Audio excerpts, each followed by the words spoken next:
Today, I'm going to give you the solutions to the fear of inadequacy. So in this video, we're going to cover what causes the fear of inadequacy, the main signs that we are in the fear of inadequacy, and then the solutions for the fear of inadequacy. So the first thing to understand is what the fear of inadequacy is. Well, in those moments when we're stressed and afraid, what we're fearing is we don't feel that we have the skills, tools, or knowledge to do something. So where does this come from? Well, when we're experiencing the fear of inadequacy, it's a trigger to somewhere in our childhood where we were told either directly or indirectly that we were somehow incapable of doing something.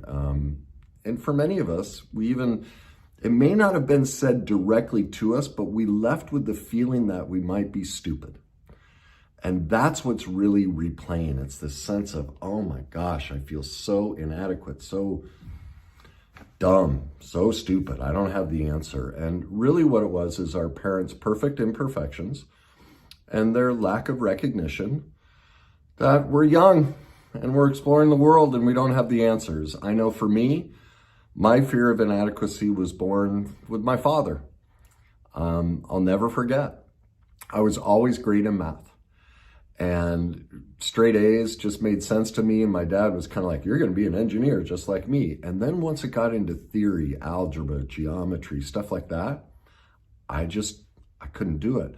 And I'll never forget the look on my dad's face. He was helping me with homework. And he's like, Kenny, don't you get it? Like I could see his disappointment in me. That it just, he's showing, he's like, look, it's so easy. Don't you get it? And I felt so stupid. I felt so inadequate, like, my God, I'm letting my father down. I'm just not good enough for him.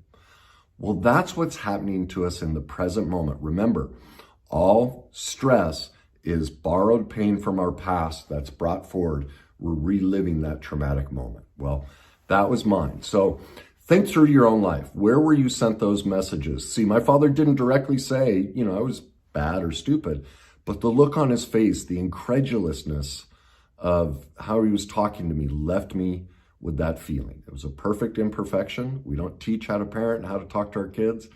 Even if we did, we'd all make mistakes like that. But that's where we learn this, okay?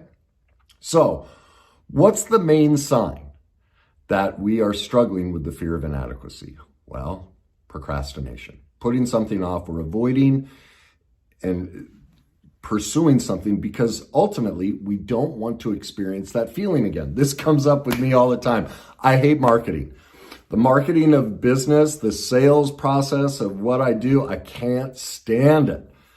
I don't want to learn about it. I don't want to do anything with it. Why? Because this stuff I love talking about. It just comes naturally for me. It's very easy. It's who I am. It's my gift. But marketing, And so I'm always hit with that fear of inadequacy because when I've tried to market, I say things the wrong way. I do things the wrong. It's just like my father. So I've had to learn the process of how to overcome that fear of inadequacy. I'll never be a great marketer, and that's okay. But what matters to me is that I'm effective and that my methods help people. And that's ultimately what matters most to me. So how do we overcome it? What are the solutions? Well, the first step is this. Make a list of all the thoughts and feelings that come up whenever you consider learning something new. What are they? Just like I talked about with, for what it is for me with marketing. What's coming up for you? And trace them back. What you're going to find is just like me, it goes back to a childhood moment where the parent, a teacher, football coach, somebody, either said directly, hey, you're stupid, or you're dumb, or something like that, or their expressions, their attitude, the nonverbal communication created that feeling. So that's the first. We have to identify the source of it. And because that's where we're learning the procrastination. We're procrastinating, experiencing that feeling again. It's not so much that we're afraid of learning this new skill or doing this new thing. It's we don't want to absorb that feeling because we haven't healed it. So that's the first thing we have to do whenever we are procrastinating or fearing inadequacy, experiencing something new. The second step is we need to contemplate who that voice was, whose is it? And we need to give it back to them. And so like for me, when it comes up in my life, I'm like, Dad, I picture myself right there doing homework as if as children, we can't talk back to our parents, but I picture myself in that moment looking up at my father and going, Dad, I love you. And I know your heart is to help me, but you can't talk to me that way. I can't hear that. That really hurts me. And so can you give me the help that I need in a way that's more kind and loving? Like I take that feeling and I give it back. I protect myself. I say, no, this doesn't work for me. And that's kind of a reparenting of ourselves, and we regather our self-esteem, which we lost, in the first fear of rejection.